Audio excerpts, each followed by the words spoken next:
Esto es Cabildeo Digital.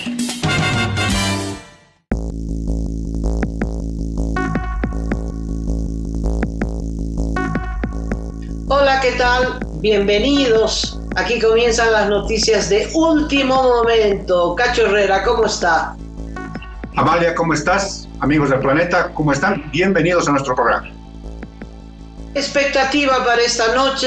El presidente Luis Arce tomará la palabra y anunció que adoptará medidas económicas. Estaremos a la espera. Entre tanto, el país está en una tragedia nacional. Con 4 meses de atraso, el gobierno ha declarado emergencia nacional. Está la magnitud del desastre que ya no puede operar el aeropuerto de Viru Viru en Santa Cruz. Tenemos más noticias. El 16 de enero empieza un bloqueo de caminos indefinido decretado por el ampliado de los Ponchos Rojos. A esto se suma la protesta de todas las alcaldías del país a propósito de los resultados del censo nacional, protesta encabezada por Santa Cruz. Esto y varias otras cosas más, entre otras que el presidente electo de Venezuela ha partido al exilio hacia España.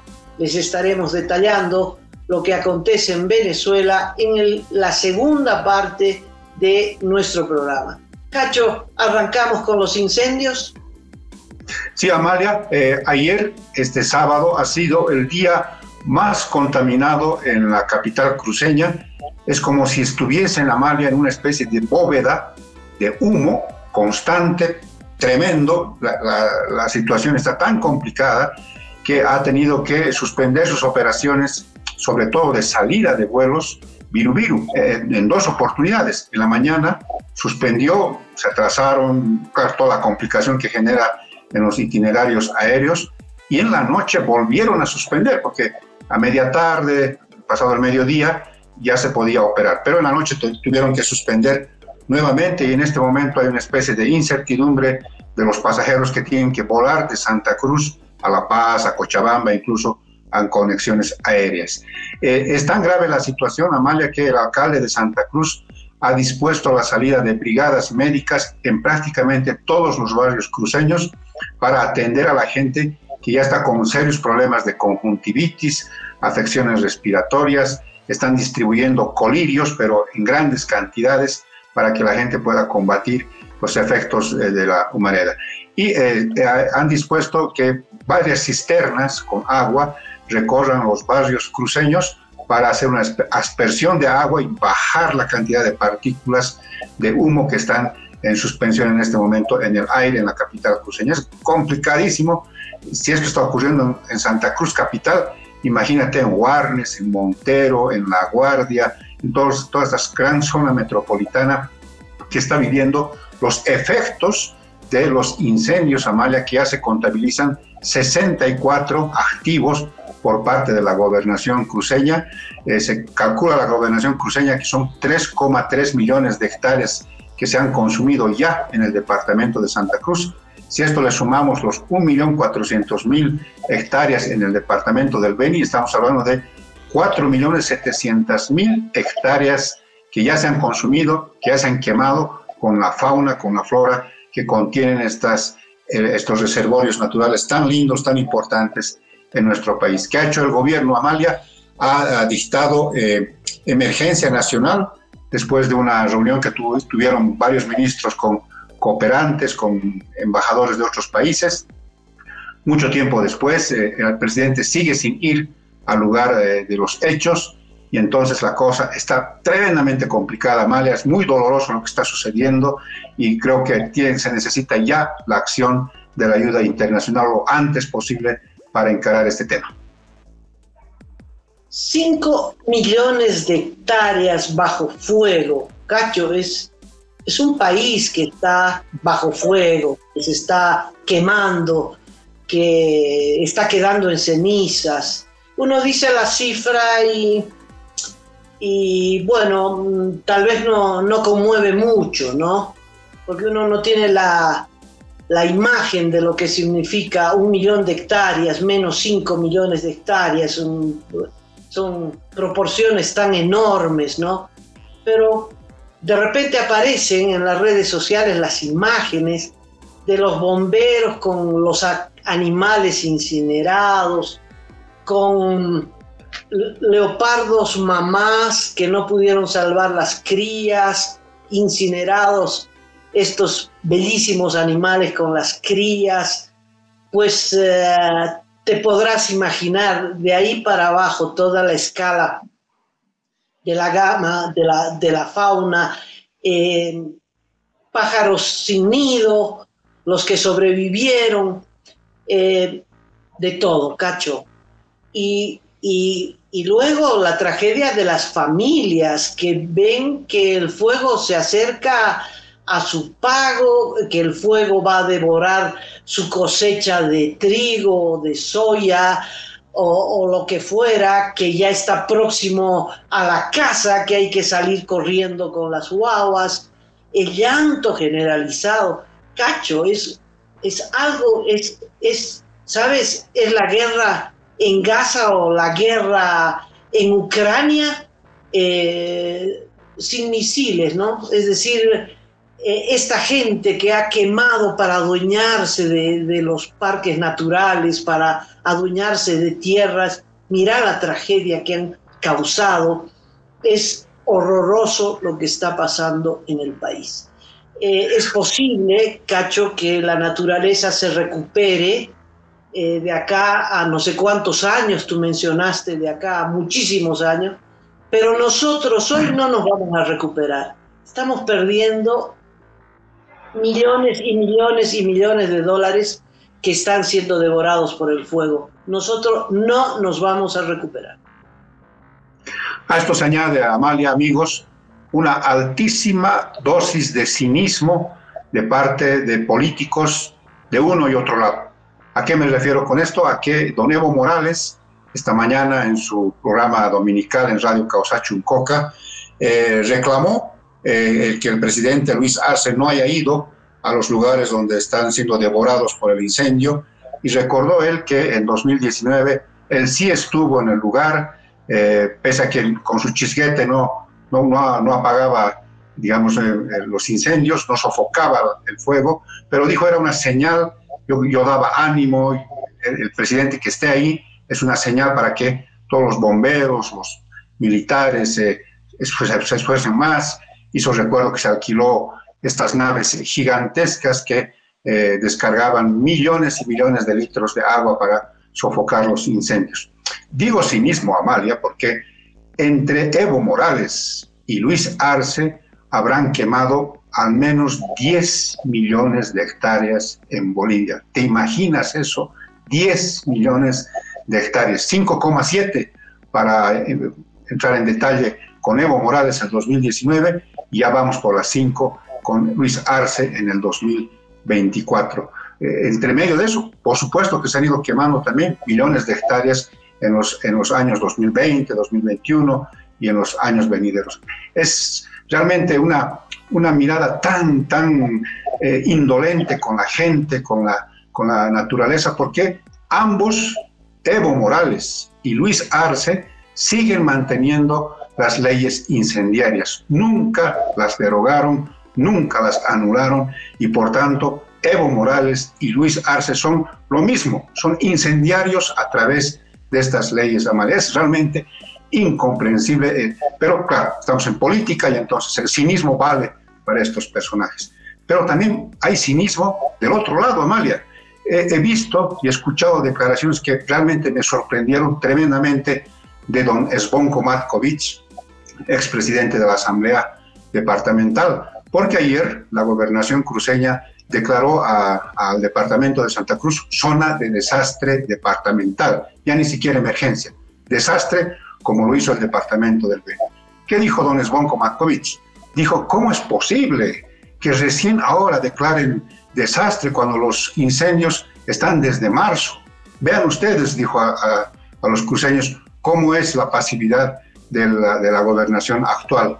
Y no se acuerda don Zvonko Matković, Amalia, amigos, que el año pasado, ni siquiera hace 3, 4, 5 años. El año pasado, el propio Matkovic no quería declarar emergencia en Santa Cruz, bajo el argumento de que si declaraban emergencia por los incendios forestales, iban a perder el control, iban a ceder el control de Santa Cruz al gobierno central. Él no se acuerda de eso, que también él no quiso declarar el año pasado emergencia en Santa Cruz. Por eso digo que hay mucho cinismo también, hay una alta dosis de cinismo político de ambos lados, Amalia. La esencia son estas 5 leyes incendiarias, son leyes que permiten chaquear, ese es el punto. Y al chaquear, incluyendo no la tierra que ya está cultivada, sino atacar, chaquear, prenderle fuego a espacios de la Amazonía, de los bosques cruceños, venianos, que son vírgenes. Con estas leyes, para ampliar la frontera agrícola, está permitido prenderle fuego a la Amazonía. Y ese es el tema central y de fondo, porque los que le prenden fuego se amparan en estas leyes. Y el gobierno no ha querido, me refiero a este y al anterior, pero por nada derogar esas leyes. Si la gran consigna es la derogación de estas leyes, que tampoco van a resolver el tema de fondo. Y el tema de fondo es que hay un numeroso sector social apoyado, encubierto por el gobierno, que son los colonizadores. Se llaman colonizadores, pero son criminales amparados por el gobierno, que son los agentes incendiarios, porque están esperando que el fuego haga su trabajo para ellos ocupar tierra, ocupar áreas de los parques nacionales para cultivar coca o para lotear, vender, traficar tierra. Ese es el problema de fondo, ¿no? Entonces, no son incendios naturales, no son incendios causados por la propia naturaleza, tal vez uno que otro foco, pero hay 64 focos en Santa Cruz. Ya un fuego que se está extendiendo con los vientos, etcétera. Pero, ¿cómo empezó esto? Empezó porque están turriles de carburantes y los incendiarios que han sido detenidos y luego liberados, Cacho, y luego liberados. Yo insisto en esto porque no hay castigo para este crimen horroroso.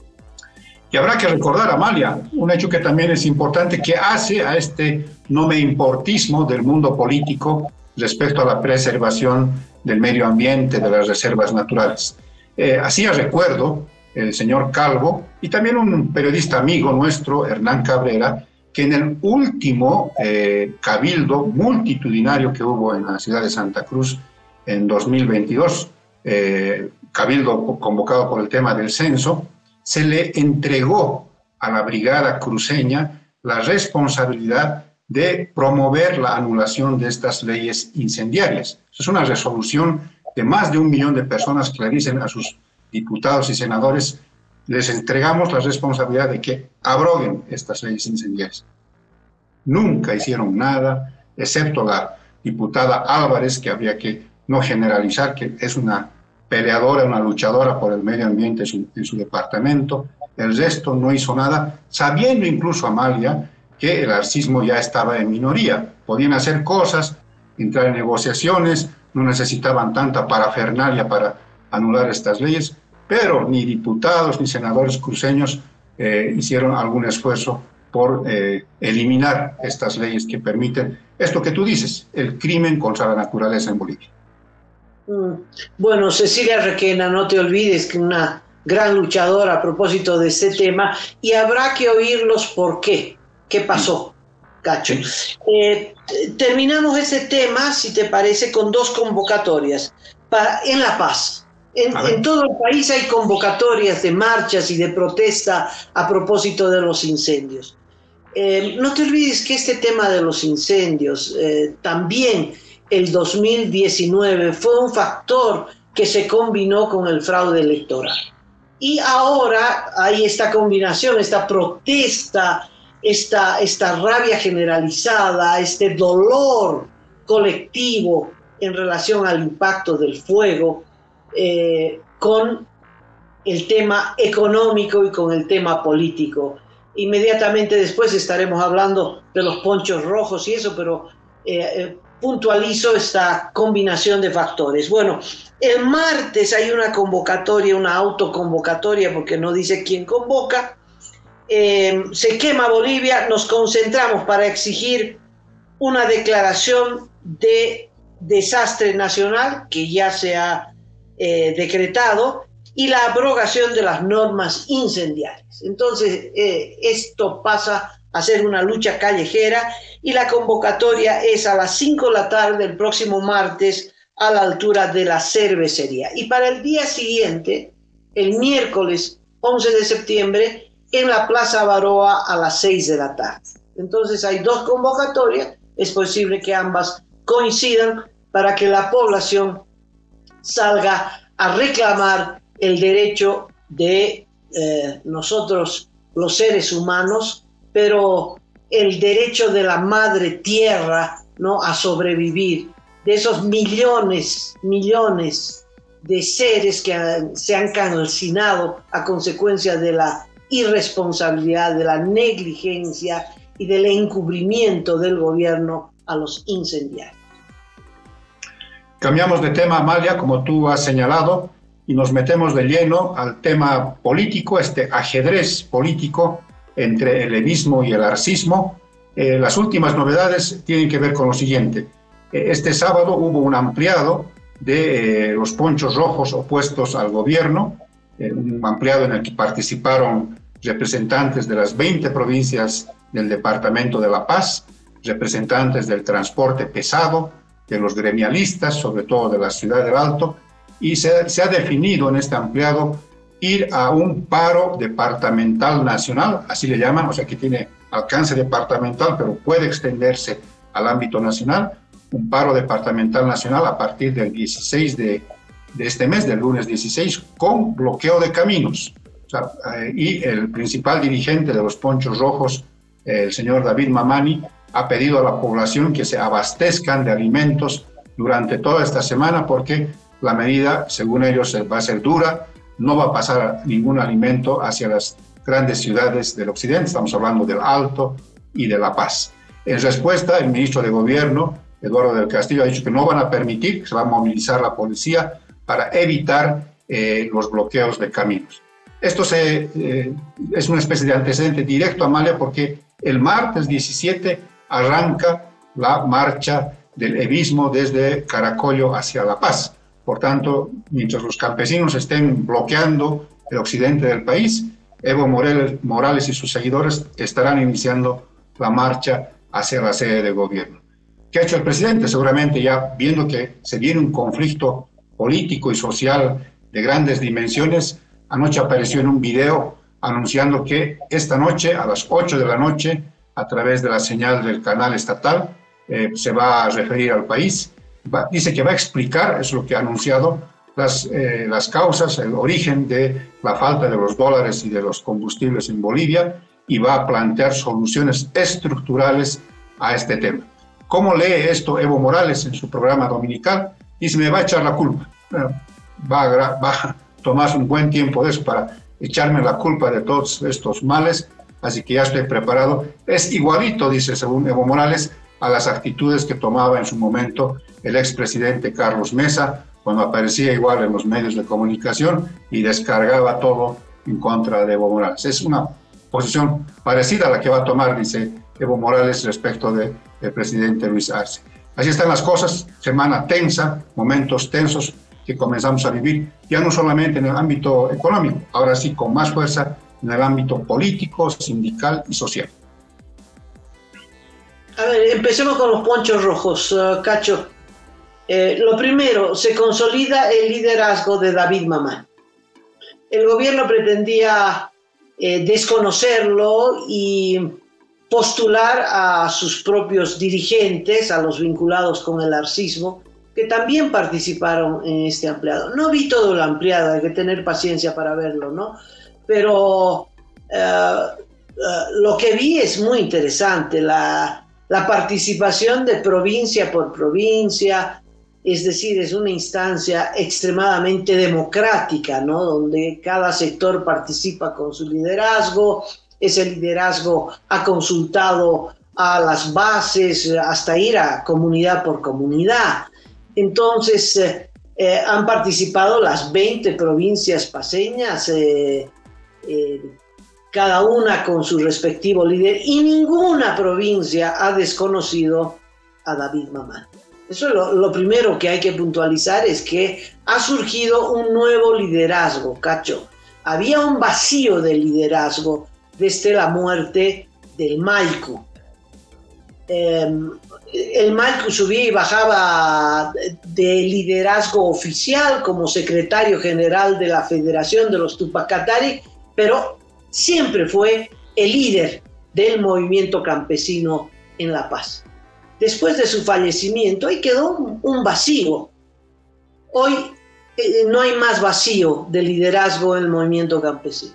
David Mamani es el nuevo líder, joven, que ha sido difamado por el gobierno, ¿no? Porque el gobierno intentaba comprarlos, meterlos a su bolsillo con algunas dádivas, no sé si personal, vagonetas, que el gobierno siempre acostumbra a sobornar a los dirigentes de aquí y de allá, pero ofrecer pequeñas obras, no te voy a pavimentar 2 kilómetros de tu comunidad, hacer una escuela, algo así.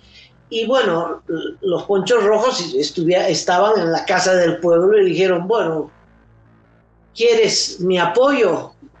2 ministerios y creo que 30 viceministerios, ¿no? Era una oferta para que el gobierno se eche atrás, y se echó atrás. Ahí rompieron y David Mamani salió con paso de parada a los bloqueos, ¿no?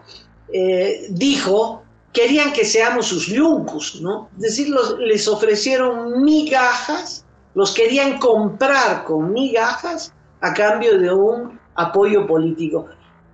Arce se equivoca porque una cosa es tenerlos en neutro y otra cosa es una arremetida de los Ponchos Rojos.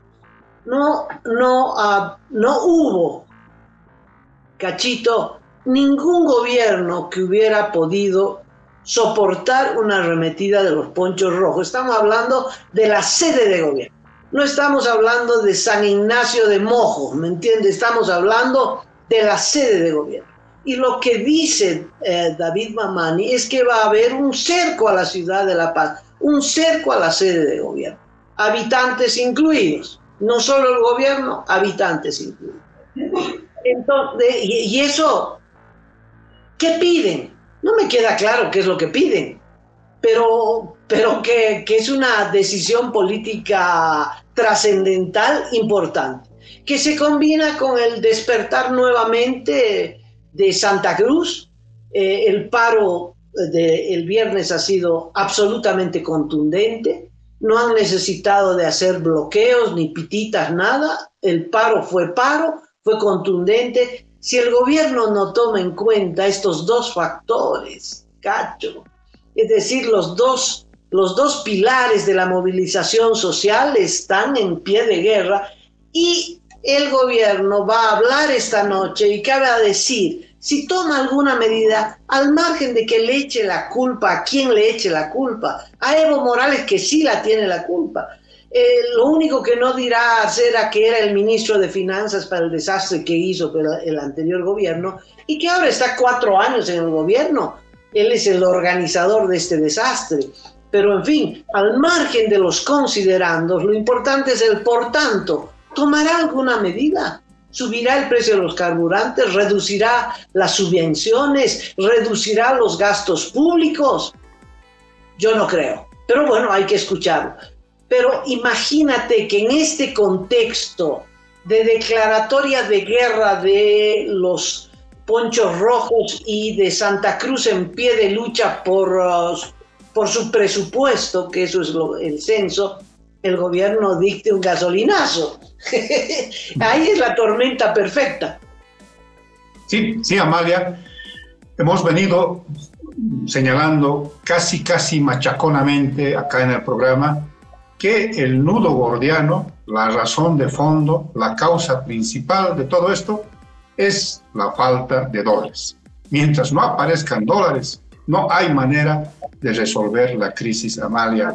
Amigos, ¿cómo lo hará?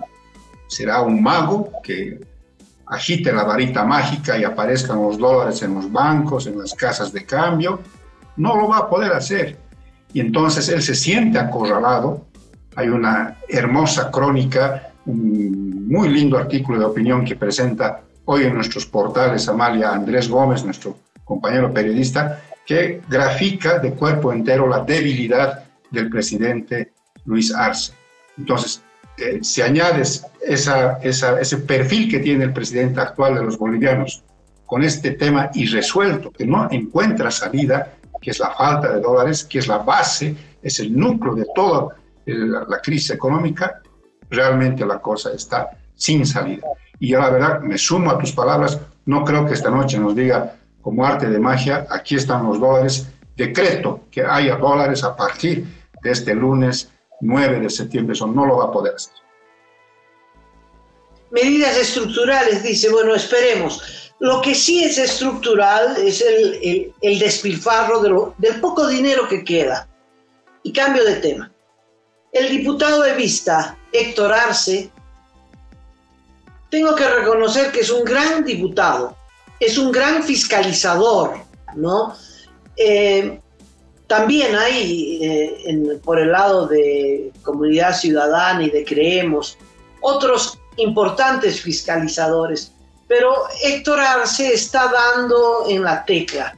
Se ha ido a una planta en Viacha que costó 182 millones de bolivianos, una planta procesadora de cereales.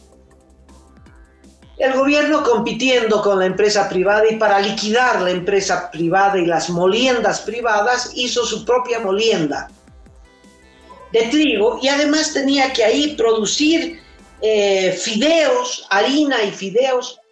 Bueno, Héctor Arce se fue, no lo dejaron entrar, se entró a la mala, lo van a procesar por allanamiento. El diputado puede entrar donde quiera, ese es su trabajo, el de la fiscalización. ¿Y qué vio? Nada, no hay una sola máquina que esté funcionando, Cacho, es terrible. Es 182 millones de bolivianos. Es grave, Amalia, dejen de robarle al país, para decirlo en una frase, dejen de robar al país. Pero el gerente cobra su sueldo todos los meses, la secretaria, el chofer, el portero, y seguramente hay una planta de obreros que cobra todos los meses. Y esa plata sale de tu bolsillo, del mío y de toda la gente, de los impuestos nuestros, de la crisis económica. Y hay una otra visita que hizo Héctor Arce, se fue hasta Puerto Bush, que está en Puerto Suárez, ¿no? Han gastado 60 millones de dólares para habilitar Puerto Bush.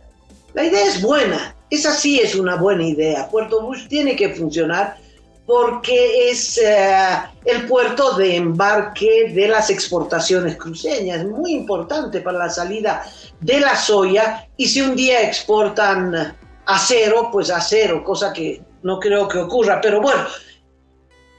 Se fue Héctor Arce a Puerto Bush y ¿qué encontró? Nada. Es un puerto donde han gastado 60 millones de bolivianos para hacer 10 módulos, no funciona ninguno. No había un alma, Cacho, ni el gerente, pero el gerente cobra, ¿no? El gerente cobra. No había nadie. Entonces, ese es el problema de fondo de este gobierno, el impulso a estos emprendimientos estatales que ninguno funciona, que nos dejan un gran saldo en rojo y que se comen la reserva monetaria. Y por eso tenemos 150 millones de dólares de reserva monetaria. Todo un país tiene apenas ese monto, como dije el otro día.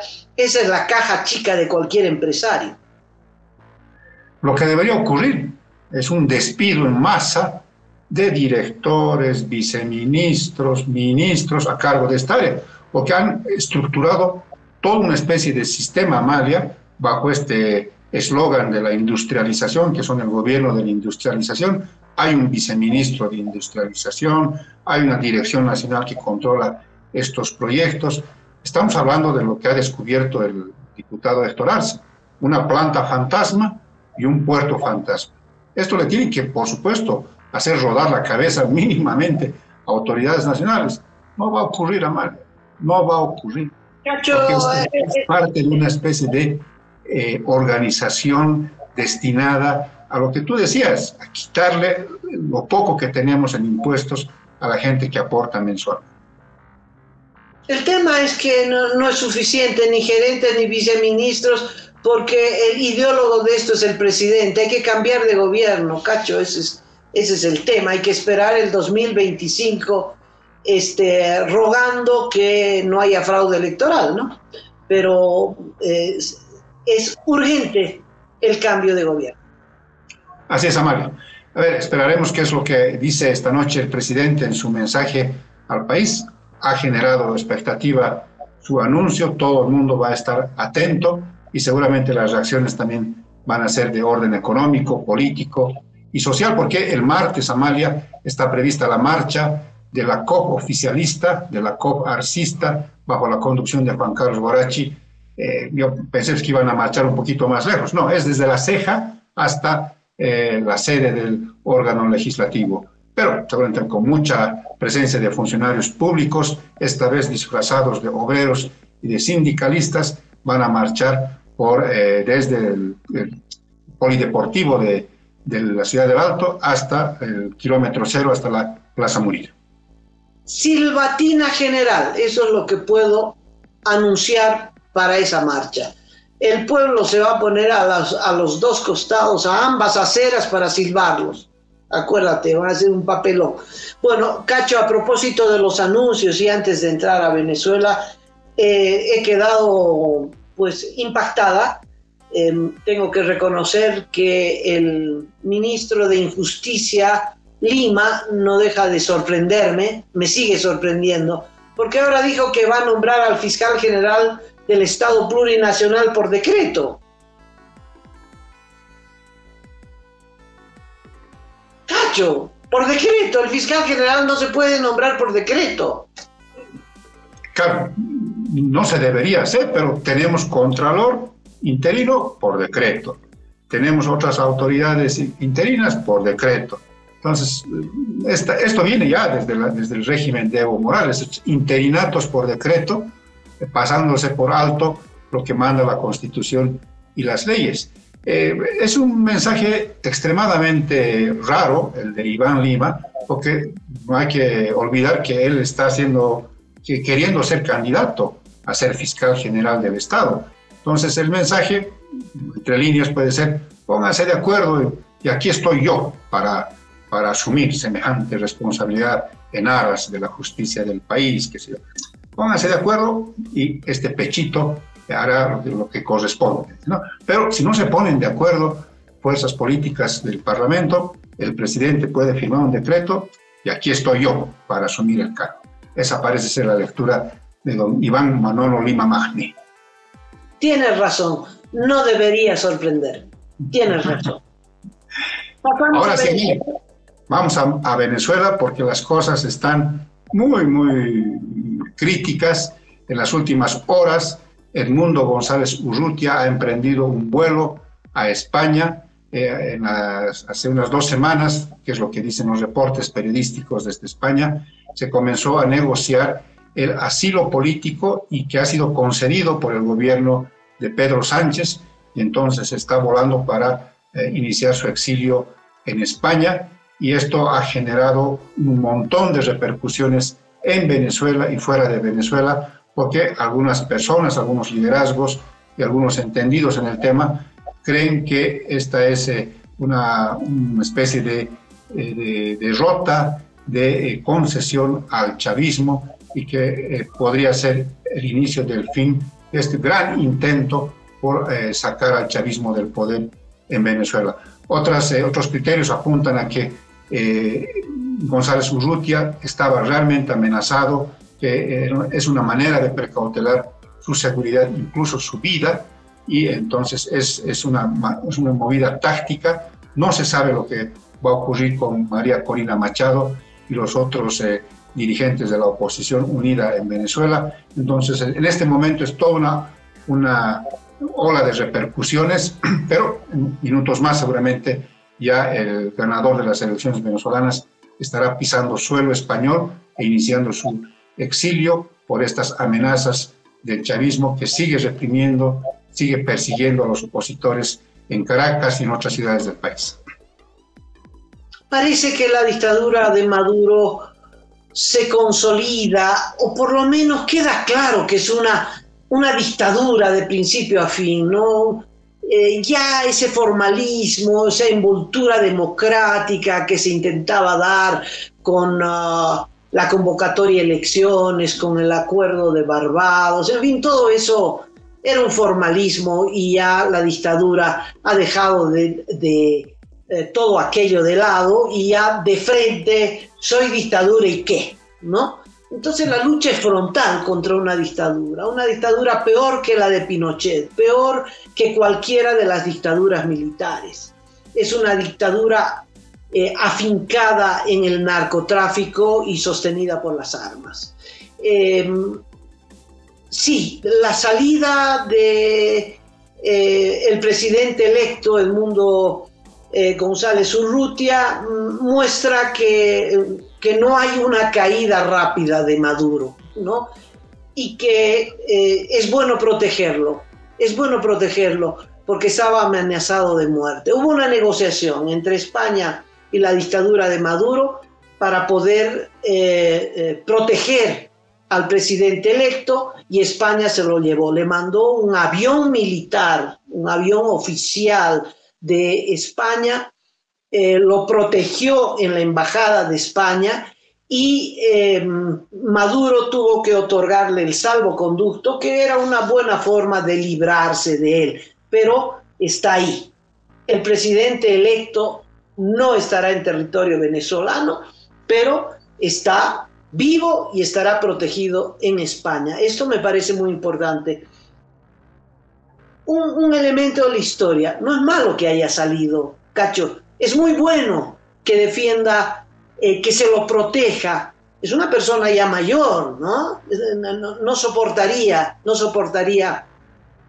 una tortura, no soportaría la prisión, las prisiones en Venezuela. Entonces, está muy bien. Recordarás que antes del 52, antes del 9 de abril, cuando el MNR ganó una elección, no sé si te acuerdas, muy parecida a la situación. El MNR, el joven MNR, con el joven Víctor Paz Estenssoro, ganaron una elección, Cacho. Y la llamada rosca anuló las elecciones y se quedó en el poder. Y Víctor Paz Estenssoro tuvo que salir al exilio para defender su vida, entre otras cosas, hacia la Argentina. Después de eso, y que parecía que todo estaba perdido, vino la revolución del 9 de abril. ¿Y qué es lo primero que hizo la revolución triunfante? Pues esperar el regreso de Paz Estenssoro y posesionarlo como presidente de la República de Bolivia. Ojalá algo así. Gran apunte, porque ojalá esto se dé. Hay un límite, Amal, hay un límite que es el 10 de enero de 2025, fecha en la que o asume oficialmente como presidente reelecto el tirano Nicolás Maduro Moros, o en ese tiempo se hacen todas estas cosas para que retorne triunfante Edmundo González Urrutia a asumir oficialmente la presidencia de Venezuela. Estamos hablando de poco más de 4 meses en las que seguramente se van a jugar muchas cosas. La presión internacional no ha cedido en las últimas horas en contra del régimen de Nicolás Maduro, de Diosdado Cabello, de los otros jerarcas venezolanos, del régimen venezolano. A ver, hay que ver qué es lo que sucede. Por lo pronto hay frustración, o sea, tampoco, digamos, hay que pasar por alto este tema, porque mucha gente pensaba que el que debía salir en un avión, se dice a Turquía, donde parece que ha movido 3.000 millones de dólares de su propiedad, Maduro, que le ha robado también al pueblo venezolano. En lugar de que este personaje salga en avión hacia Turquía, lastimosamente ha sido González Urrutia precautelando su vida y su seguridad. Bueno, habrá que tener nervios de acero para contener, y el liderazgo ahí de María Corina Machado es fundamental para que no caigan los ánimos, para que el pueblo venezolano mantenga la firmeza, mantenga la resistencia ante este esquema dictatorial de Maduro y sus secuaces. Hay un plazo formal que es el que tú mencionas, pero la lucha contra una dictadura no tiene plazo, Cacho. Es posible que sea más difícil de lo que se pensaba, ¿no? Se apostó a el posible quiebre dentro de las Fuerzas Armadas o de la policía, y has visto que han colocado a la cabeza de la policía a Diosdado Cabello, que es la cabeza de los narcos, el hombre duro, y las Fuerzas Armadas siguen bajo el mando del ministro de Defensa, que apellida Padrino, y parece que lo tienen muy controlado. Pero nunca se sabe, Cacho, nunca se sabe. Hay que esperar, uno no puede saber cómo va a ser el devenir del acontecimiento político. Lo que se sabe es que en este momento la dictadura de Maduro se ha endurecido. Está hecho una fiera herida, ¿no? Ha decidido desconocer a Brasil, la bandera de Brasil, en la embajada de la Argentina.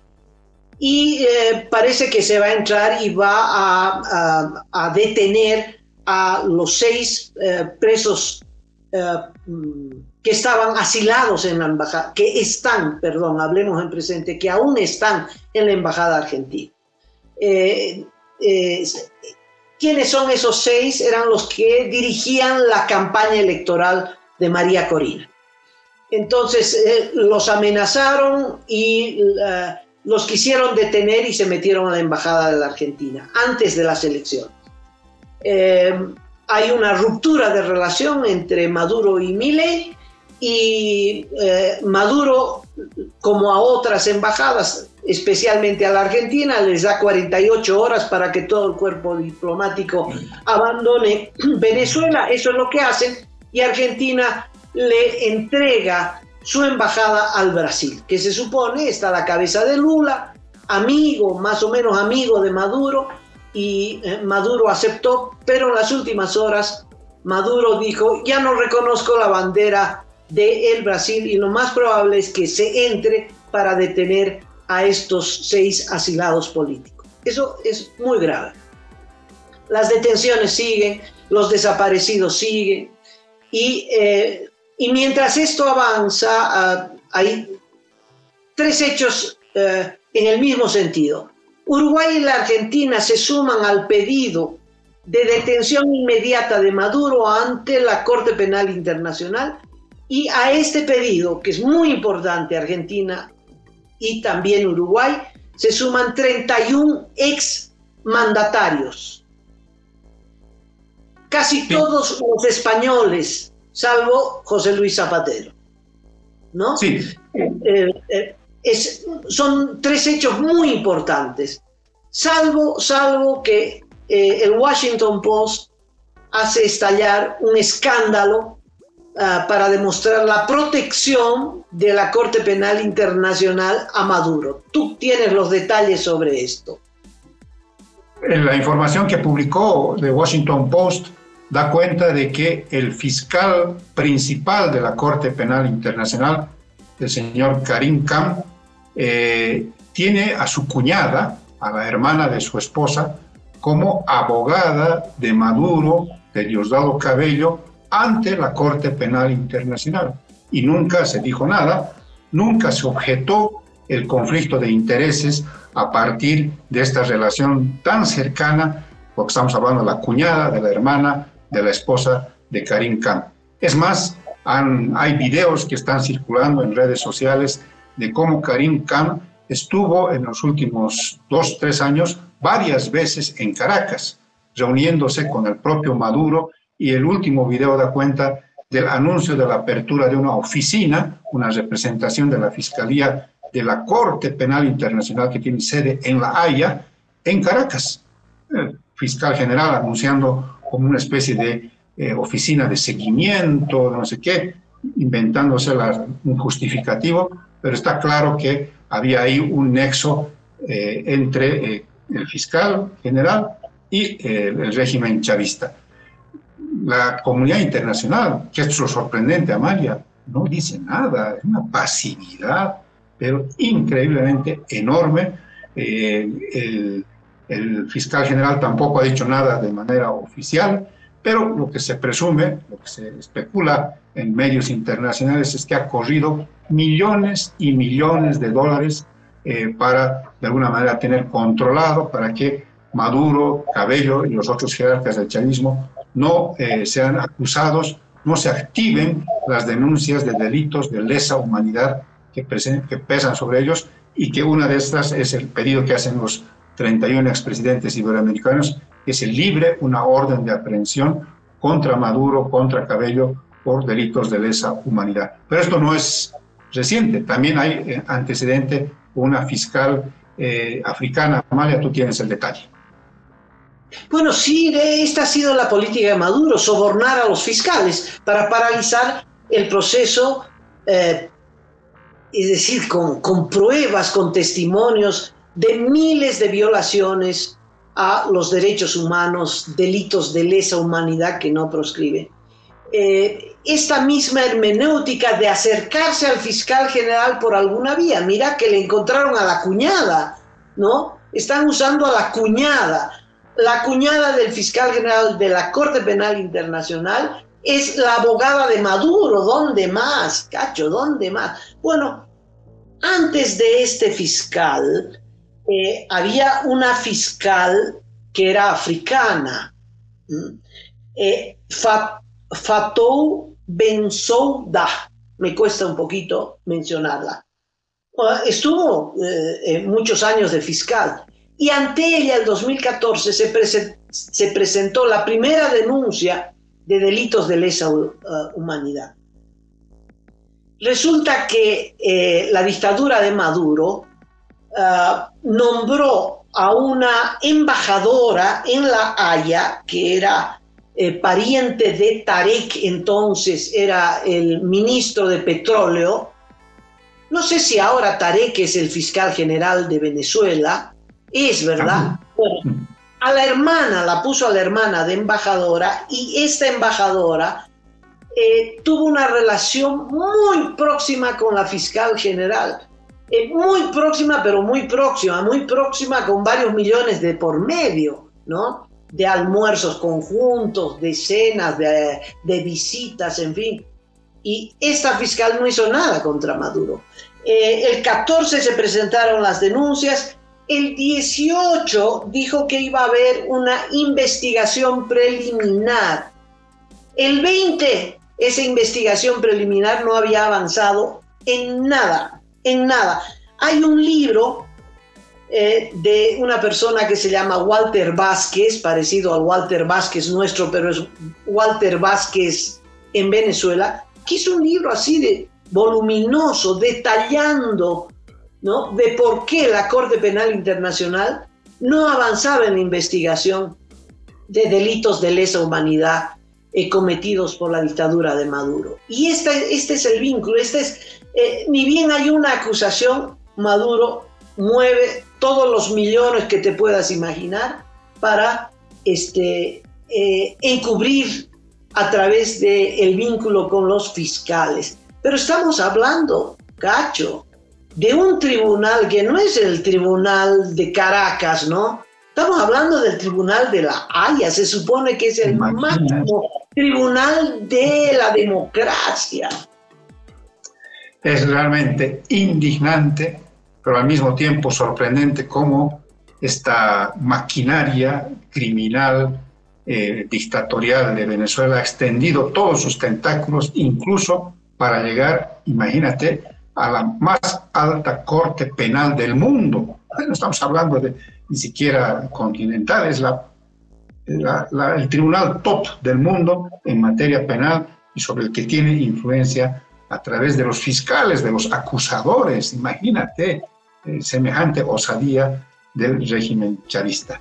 Bueno, hemos agotado nuestra agenda, Amalia, y quiero despedirme con un apunte muy doloroso. Acaba de publicar la agencia de noticias Fides que han empezado a ser evacuadas familias por los incendios forestales.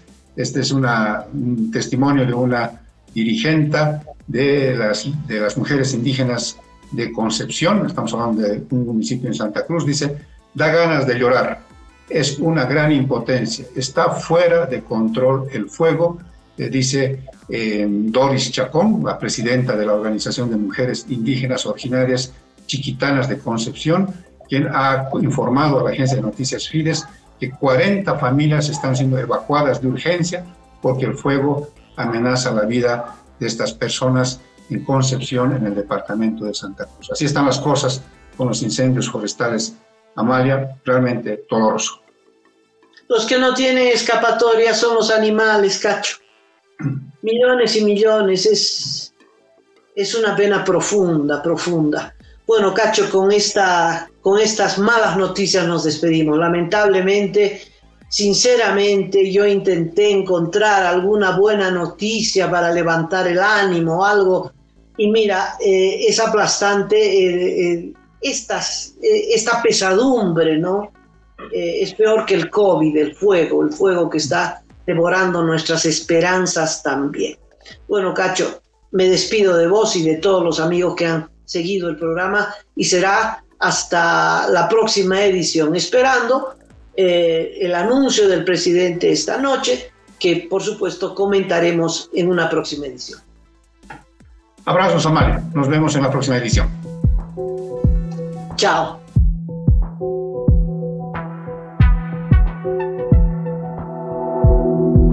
Aporta a Cabildeo Digital y apoya al periodismo independiente.